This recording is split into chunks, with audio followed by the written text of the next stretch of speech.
mel ni dafa indiwaat beneen débat ak beneen jeexi jaaxaay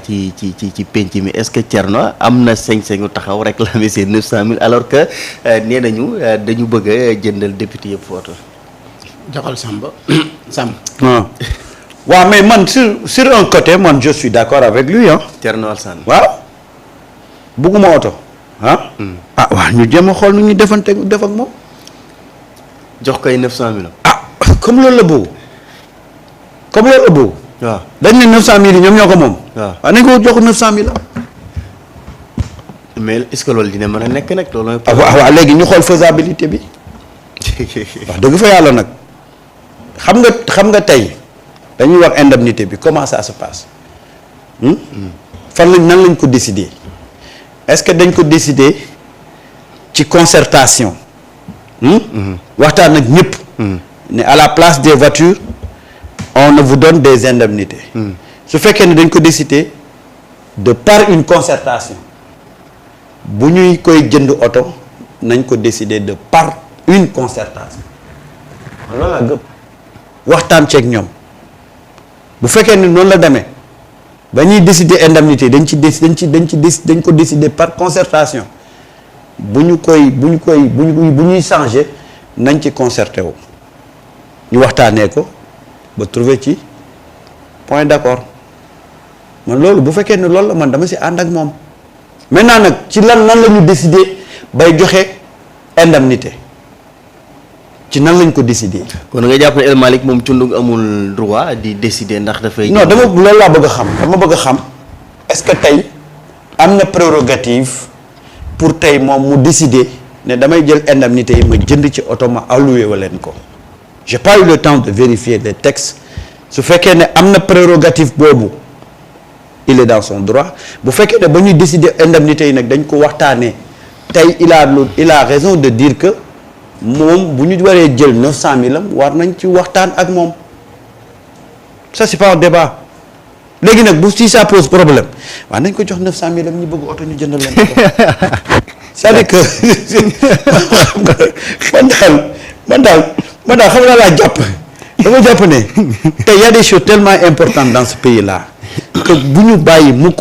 di may opposition prox ndoll boo xam ne dañ ci agrippé wu pour en faire un débat boo xam ne du débat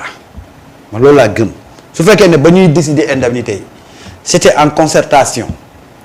tey il a raison de dire que pourquoi ñuy décider di jël indemnité bi mu war a jot ñu koy jëndal oto te laajuñ ko ci loolu moom bi foofu moom d'accord naa seeg moom. su fekkee ne nag El Malick bu fekkee ne ba ñuy décider indemnité yi dañ ko décider de façon unilatérale président assemblée bi moo jël décision yam ne léegi indemnité oto yi dootuñ ko joxeeti mais dañu joxe indemnité yi mais bu boobaa nag moom El Malick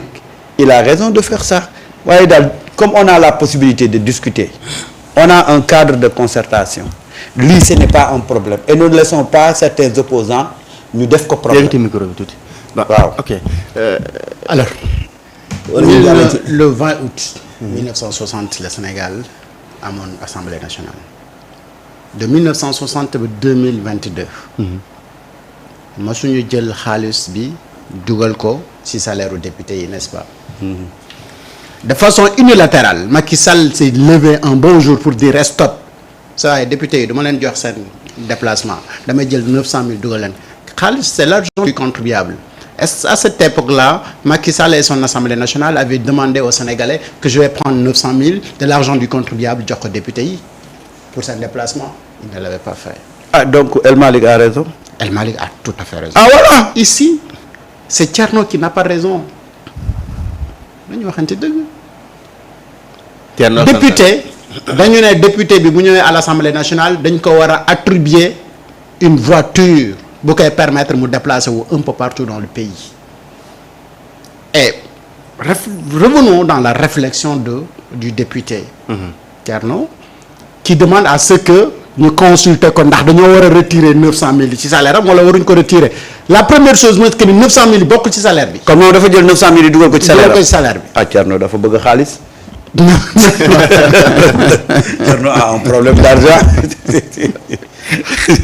non 900000 yi bokkul ci salaire bi 900000 yi indemnité la pour seen transport et pour mesurer l'efficacité El Malick s'est dit non sama député yi il s'absente parce que dañu am problème mu transport ils viennent en retard parce que dañu am problème mu retard et que pour ñu régler problème boobu la meilleure façon de le faire c'est de leur attribuer des voitures et que du am benn incidence ci budget bi parce que c'est effectivement li ñu leen di jox ñu dugal seen poche moom la ñu jël pour mu dellu si waat ci askan wi que jëloon ci poche askan wi jox yóbbu ko ci poche député yi mais kooku moom moo defoon li nga xamante ni nekkul woon yoon ñuy tetee ce dérèglement de Macky Sall en 2022 jël 900 000 yi dugal jox leen ko tey question débat bii nii du posé wu donc c'est un débat bu nga xamante ni Macky Sall moom moo ñu ko teg alors ñu ñëw ci réflexion wu Thierno bu demee ba dem noonu kay kon soxlaatul 900 000 yi comme moom soxlawul oto soxlawul lii dafay wax El Malick ok man am naa oto te man dama nekk service public damay liggéeyal askan wi nga xamante ni ñoom fi tànn jox leen ma rek sama litre de carburant yi ma waroon am leneen li ngeen delloowaat ko ci askan wi su ko defee ñi koy jox rek ay bon de carburant yu nga xamante ni comme am na oto bu muy demee ci askan wi mu di ci dem ci askan wi c'était pas plus simple. mooy li ma doon wax démb rek. même su ko waxoon ni si gagné quota ndonte El Malick du ko def. sorry. mooy li ma doon wax démb rek Thierno c'est un nihiliste. vous comprenez un peu ce que je veux dire. man je ne veux pas wax dëgg mënuma wax ci Thierno lu bëri mais bon là je parlais du député qui a réagi et tout autre député également bu ko waxoon même chose laay wax Thierno c'est sama grand la je le connais ak principe yi nga xamante ni moom la am il veut aller tout le temps ci même ligne bi nga xamante ni moom la nekk wax li mu gëm def li mu gëm loolu la gëm nangul nañ ko mais le président de l'Assemblée nationale moom mooy gérer son assemblée moom moo xam li nga xamante ni moom moo gën ci budget bi mu yor ak ni nga xamante ni noonu la ko bëgg a manager moom ak bureau ñooy liggéey parce que on ne peut pas consulter tous les députés loolu moom ku koy xalaat ku ne amul fenn. Même dans les entreprises on ne consulte pas tous les employés c'est li on peut bien sûr demander des avis des uns et des autres mais les décisions quand même bureau bi moom moo koy décider. C'est l'administration qui prend les décisions donc à l'Assemblée nationale également c'est le bureau qui prend les décisions.